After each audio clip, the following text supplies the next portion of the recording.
Welcome students. So today we are going to start solution of question number 13a. So the first thing is अगर मैं 13a question solve करने जा रहा हूँ बेटा, तो उस क्वेश्चन में जो क्वेश्चन है वो रिलेटेड है कॉल्सिन एरियर से. तो first of all we know about the calls in arrear. क्या है कॉल्सिन एरियर, इसका कॉन्सेप्ट समझो मुझसे. Calls in arrear means when a shareholder does not pay money on calls. Call पे मांगे गए पैसे, जब कंपनी कॉल्स करती, कंपनी पैसे ड्यू करती, कंपनी पैसे मांगती है, तो उस टाइम पे जब शेयर होल्डर पैसे पे नहीं करता, तो जितने पैसे पे नहीं करता वो अमाउंट होता है कॉल्सिन एरियर. ओके. और अगर वो कॉल्सिन एरियर का अमाउंट फ्यूचर में पे कुछ देर बाद करता है, मतलब आफ्टर सम पीरियड वो पेमेंट करेगा, तो कंपनी उस कॉल्सिन एरियर पे क्या करती है, इंटरेस्ट चार्ज करती है. इस इंटरेस्ट का रेट जो है बेटा वो इस टाइम पे है 10% पर एनम. और ये जो रेट है ना, ये नए कंपनीज एक्ट 2013 के अकॉर्डिंग है. ठीक.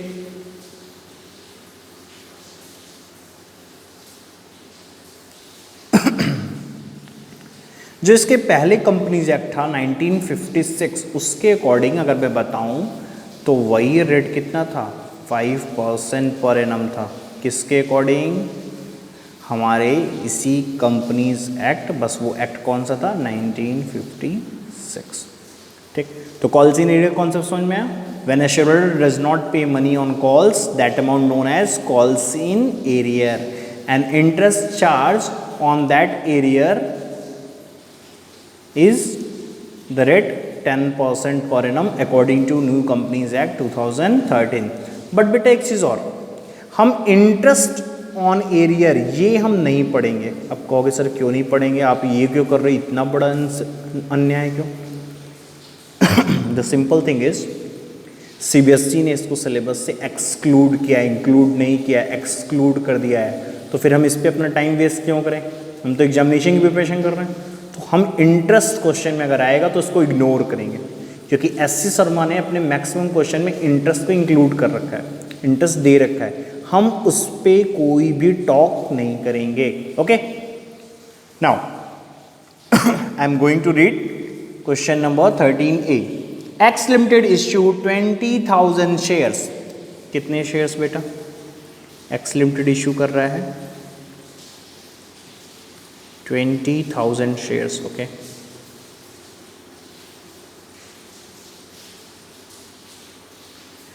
At the rate rupees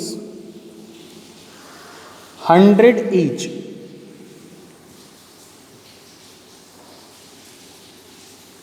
at a premium of 10%. तो प्रीमियम का अमाउंट 100 का शेयर है, तो ऑब्वियस सी बात है उसका 10% कितना हो जाएगा बेटा, 10 रुपी. ओके. नाउ क्वेश्चन की अगली लाइन देखते हैं. 25 on application,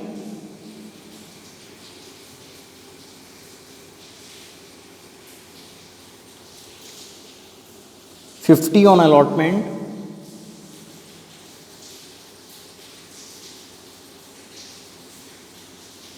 and 35 on calls.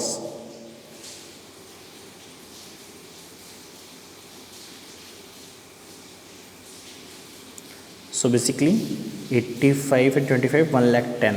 Okay, sorry 110. तो प्रीमियम इंक्लूडेड है. अब when there is nothing information in question, question में कोई इन्फॉर्मेशन नहीं है, आप इसको देखो 25 और 50 कितना, 75, 75 और 35 अगर मैं सम करूँ तो कितना हो जाएगा, 110. तो आप क्या देख रहे हो, 100 के शेयर को 10 प्रीमियम के साथ 110 वैल्यू होती है. इन सारी वैल्यू में कहीं पर प्रीमियम क्या है, इंक्लूड है, और क्वेश्चन में इसकी इंफॉर्मेशन गिवन नहीं है. When there is nothing specified in question we assume premium amount always included in allotment. तो हम क्या कह सकते हैं कि यहाँ पे शेयर कैपिटल का पार्ट 40 है और 10 रुपीज़ पार्ट किसका है बेटा, प्रीमियम का है. इतना कॉन्सेप्ट मेंटेन रखना, इसमें कोई डाउट नहीं होना चाहिए किसी को. ओके, क्या क्वेश्चन में जब कुछ भी स्पेसिफाइड नहीं है तो अलॉटमेंट अमाउंट जो होगा उसी में प्रीमियम इंक्लूडेड होगा, अगर टोटल अमाउंट में प्रीमियम हमारे इंक्लूड है। Okay, now so let's start to pass the entry, but further study company received application for ₹18,000। अब देखो इश्यू तो इतना किया, लेकिन सब्सक्रिप्शन कितने का हो रहा है? सब्सक्रिप्शन जो हो रहा है, जो एप्लीकेशंस आ रहे हैं वो आ रहे हैं बेटा हमारे पास 18,000 के। कितने कह रहे हैं? 18,000 के। और हम सबको पता है 18,000 के शेयर हैं, दैट्स मीन क्या ये अंडर सब्सक्रिप्शन का केस है। 20,000 इशू कर रहे हो, 18,000 सब्सक्राइब हो रहे हैं, यानी कि ये क्या है? ये सिंपल है, अंडर सब्सक्रिप्शन का क्वेश्चन है। आगे चलते हैं क्वेश्चन में बेटा, क्या? And all of these shares were accepted, all the money received accept call money on 500 shares. सारे पैसे रिसीव हो गए बेटा, बस किसके नहीं रिसीव हुए? 500 शेयर्स ऑन कॉल। देखो 500 शेयर्स ऑन कॉल्स, इनके पैसे नहीं रिसीव हुए, यही हमारे लिए हो जाएंगे कॉल्स इन एरियर। क्या हो जाएंगे बेटा? Calls in arrear. Okay, let's start and solve the question. तो पहले क्या होता है, तुम सबको पता है, सबसे पहला काम होता है एप्लीकेशन का पैसा रिसीव होता है। Okay, bank account debit to share application account. 18,000 share subscribe थे, 18,000 इंटू 25 एप्लीकेशन का मल्टीप्लाई कर लेते हैं। 25 8 जा 200, 20 कैरी, 25 1 25 एंड 20 ये हो जाएगा 45। तो कितना हो गया बेटा? ये हो गया 4,50,000। क्लियर है ना? Okay,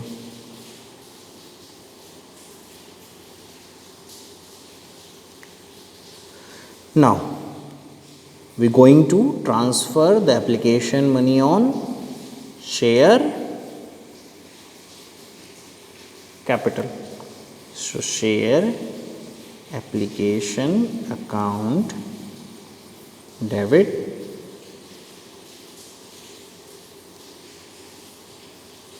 to share capital account.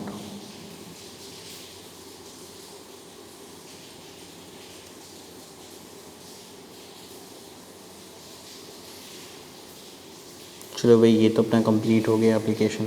अब क्या, अलॉटमेंट पे आते हैं। तो अलॉटमेंट क्या होगा? पहले ड्यू होगा, तो चलिए ड्यू करते हैं।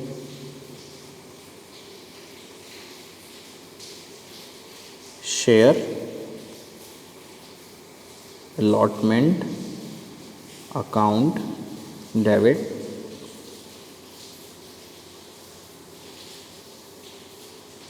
To share capital account. As we know allotment में बेटा प्रीमियम इंक्लूड है, तो हम उसको यहाँ पे शो करेंगे। To securities premium reserve account. अब देखो बेटा 18,000 शेयर्स हैं, 40 रुपीज़ कैपिटल का है, 18 4 जा 72, तो ये हो गया 7,20,000 आपका कैपिटल अमाउंट। और 18 इंटू 10 करोगे, ये 1,80,000 किसका हो गया बेटा? ये हो गया आपका SPR, securities premium reserve. So now total amount called on allotment is 9 lakh. इसका आप सम करोगे तो यही आएगा। अब क्या हो रहा है, यहाँ का अमाउंट रिसीव होगा। एज वी नो कि अलॉटमेंट की तो पूरी पैसे रिसीव हुए हैं, ऑल द मनी रिसीव्ड बोला था यही ना, बट कहाँ का रिसीव हुआ है? Except on calls. कॉल्स पे कितने? 500। तो पहले तो यहाँ पे पूल अमाउंट रिसीव हुआ उसको तो शो कर लेते हैं। Bank account debit to share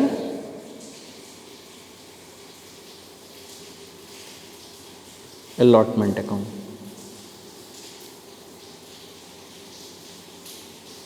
nine lakh. अभी हमारी कितनी एंट्री बची है? 2 एंट्री बची है, ठीक है। तो चलिए देखते हैं next 2 entries. So next 2 entries में क्या है? Now we are going to money due on first call और कॉल्स। ये जो कॉल की मनी है उसको हम लोग क्या करेंगे? ड्यू करेंगे। तो let's see, share calls account debit. हम इसको फाइनल कॉल भी कह सकते हैं बेटा, सिर्फ कॉल्स भी कह सकते हैं। ओके, सो 18,000 इंटू 35 करना पड़ेगा आपको। अभी ये थोड़ा टिपिकल है तो मैं इसको मल्टीप्लाई कर लेता हूँ। ओके, देखो कैसे मल्टीप्लाई करता हूँ। 5 8 जा 40, 4 कैरी, 5 5 जा 5 और 3 8 जा 24, 24 और 5 29, 29 एंड 4 33, 3 कैरी, 3 1 जा 3, 3 और 3 6, ये हो रहा है 6,30,000। Okay, so share calls account debit to share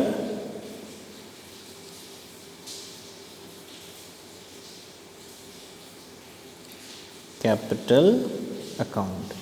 कितना हो जाएगा बेटा? 6,30,000। अब देखो क्या होगा। 6,30,000 का अमाउंट तुम्हें रिसीव होना था, ये होना था ना। लेकिन क्या पता चला कि 500 शेयर्स के पैसे नहीं रिसीव हो रहे हैं 35 रुपीज़ के अकॉर्डिंग। देखो 500 share does not pay money on calls, तो 500 पे 35 रुपीज़ के अकॉर्डिंग हमें पेमेंट रिसीव नहीं हुआ है। अब चलो वो अमाउंट देख लेते हैं। 5 5 ज़ा 25, 2 कैरी, 5 3 ज़ा 15 एंड 2 17। हमें 17,500 रुपीज़ रिसीव नहीं हो रहा है। ये हमारा क्या है? यही अमाउंट हमारा है कॉल्स इन एरियर। लेस करते हैं बेटा, कितना रिसीव हुआ हम उसको चेक कर लेते हैं। 9 में से 7 गया 2, 2 में से 1 गया 1। We received 6,12,500। और इसको पास करते हैं एंट्रीज में। Let's see, we received money, so bank account debited with 6,12,500। Next, whatever we not receive that is calls in arrear. Unpaid amount है और वो कंपनी के लिए एक तरह से लॉस है, तो कंपनी उसको डेबिट साइड भी शो करेगी। Calls in arrears account debited 17,500 to shares calls account 6,30,000।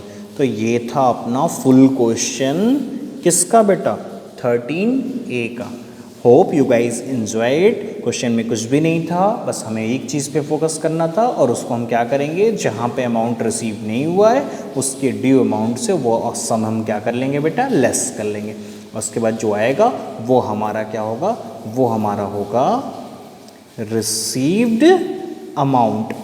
ठीक, जो कि हम कहाँ शो करेंगे? रिसिप्ट अमाउंट जो होगा वो हमेशा हम बैंक में शो करेंगे। Okay, that's all for today.